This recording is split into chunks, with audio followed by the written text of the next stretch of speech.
Estudiantes, bienvenidos y bienvenidas a esta cápsula que el equipo de pensamiento matemático del programa PASE de la Universidad de Santiago preparó para ustedes. En esta oportunidad se presentará el análisis general de las funciones potencia y raíz.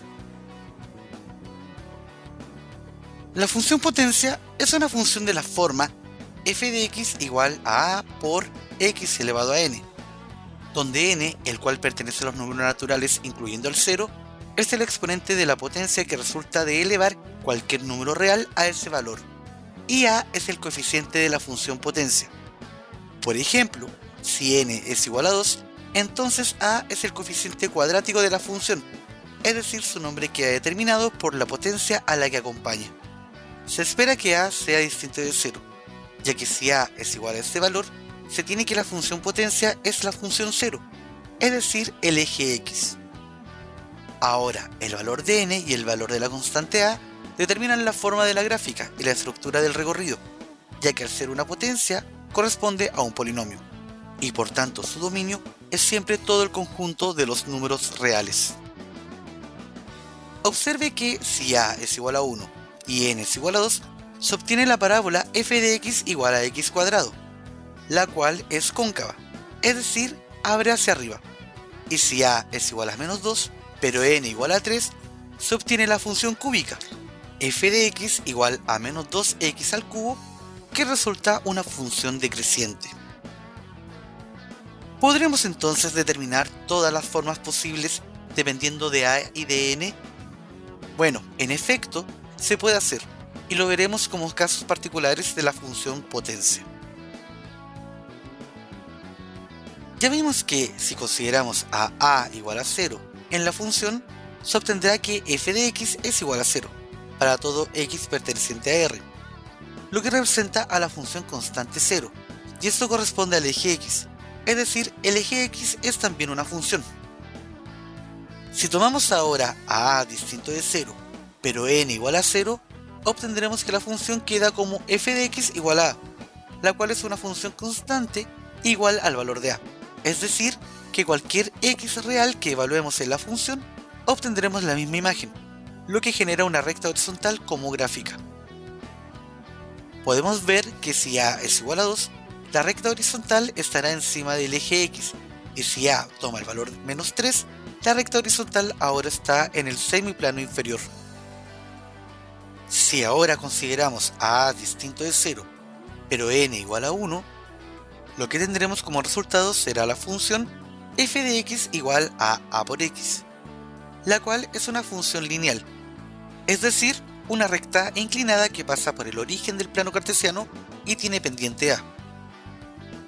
Podemos darnos cuenta que si a es mayor que 0, entonces cada vez que se toma un valor de x más grande, su altura es también mayor, es decir, la recta es creciente.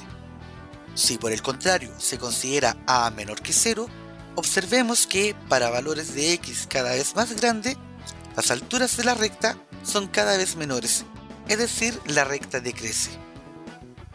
En este sentido, es posible seguir trabajando las gráficas y sus formas de manera intuitiva, pero la intención es justamente crear una relación fórmula gráfica que nos permita una mejor orientación. En consecuencia, es natural preguntarse, ¿podemos tratar de generalizar el proceso dependiendo de la paridad o imparidad del exponente?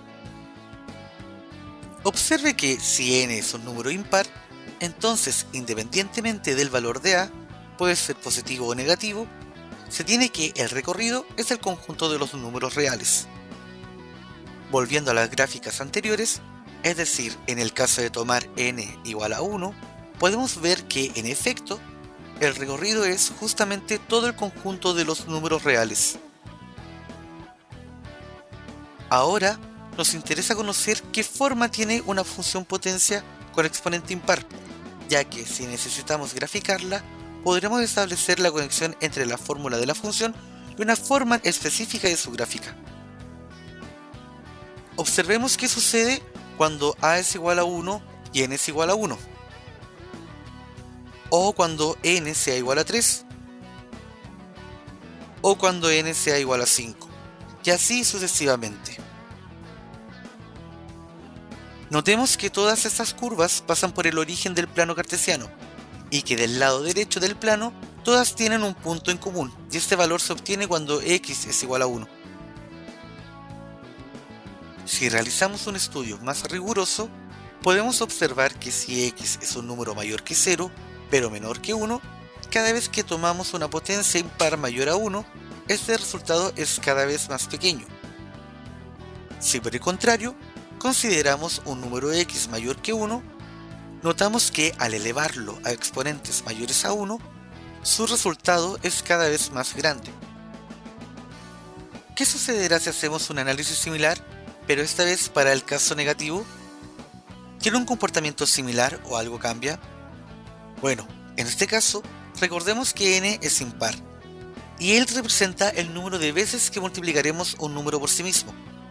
Ahora, si multiplicamos un número negativo por sí mismo un número impar de veces, la ley de los signos nos dice que el resultado es negativo, distinto a lo que sucedía antes. Si tomamos la gráfica de f de x igual a x cubo como referencia, podremos observar que lo que sucede al lado derecho del plano es similar a lo que sucede al lado izquierdo, pero con un cambio de signo. A esta propiedad se le denomina propiedad de imparidad. En efecto, si tomamos solo el lado derecho y reflejamos esto con respecto al eje x, obtendremos la curva punteada, que al ser proyectada con respecto al eje y, nos da finalmente el lado izquierdo de la curva original. La condición de imparidad y forma la podemos observar en los siguientes ejemplos: f de x igual a menos 5x a la quinta y f de x igual a 5 por x al cubo.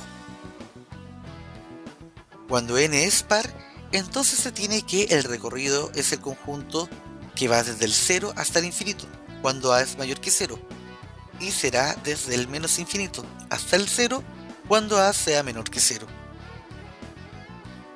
Tal como antes, nos interesa conocer qué forma tiene una función potencia con exponente par, ya que si necesitamos graficarla, podremos establecer la conexión entre la fórmula de la función y una fórmula específica de su gráfica. Observemos qué sucede si a es igual a 1 y n igual a 2, o cuando n sea igual a 4, o si n es igual a 6, y así sucesivamente. Notemos que todas estas curvas pasan por el origen del plano cartesiano, y que del lado derecho del plano todas tienen un punto en común, y este valor se obtiene cuando x es igual a 1. Pero en este caso pasa lo mismo del lado izquierdo para x igual a menos 1. Haciendo un estudio riguroso como antes en el caso impar, podemos observar que si x es un número mayor que 0, pero menor que 1, cada vez que tomamos una potencia par mayor a 1, este resultado es cada vez más pequeño. De igual manera sucede si se toma un número entre menos 1 y 0. Si por el contrario consideramos un número x mayor que 1 o menor que menos 1, notamos que al elevarlo a exponentes mayores a 1, su resultado es cada vez más grande. Si tomamos la gráfica de f de x igual a x cuadrado como referencia, podremos observar que lo que sucede al lado derecho del plano es similar a lo que sucede al lado izquierdo. A esta propiedad se le denomina propiedad de paridad. En efecto, si tomamos solo el lado derecho y lo reflejamos con respecto al eje y, obtendremos el lado izquierdo de la curva original. La condición de paridad la podemos observar claramente en los siguientes ejemplos: f de x igual a menos 2x cuadrado, que corresponde a una función cuadrática, y f de x igual a un medio de x a la cuarta, que corresponde a una función potencia cuarta. La función raíz enésima es una función de la forma f de x igual a por raíz enésima de x, donde n es el índice de la raíz. El valor de n y el valor de la constante a, que debe ser distinta de 0, determinan la forma de la gráfica y la estructura del dominio y del recorrido. A x se le denomina cantidad subradical. Observe que si n es un número impar, entonces independientemente del valor de a, puede ser positivo o negativo, se tiene que el dominio es el conjunto de los números reales, al igual que el recorrido, es decir, el dominio de la función es igual al recorrido de la función, o sea, los números reales. Note que si n es un número par, entonces independientemente del valor de a, puede ser positivo o negativo, se tiene que el dominio es el conjunto de los números reales positivos, incluyendo el 0. Es decir, el dominio de f es igual al intervalo que va desde el 0 hasta el infinito, al igual que el recorrido si a es mayor que 0. Por otra parte, si a es menor que 0, entonces la única variación es que el recorrido será desde el menos infinito hasta el 0.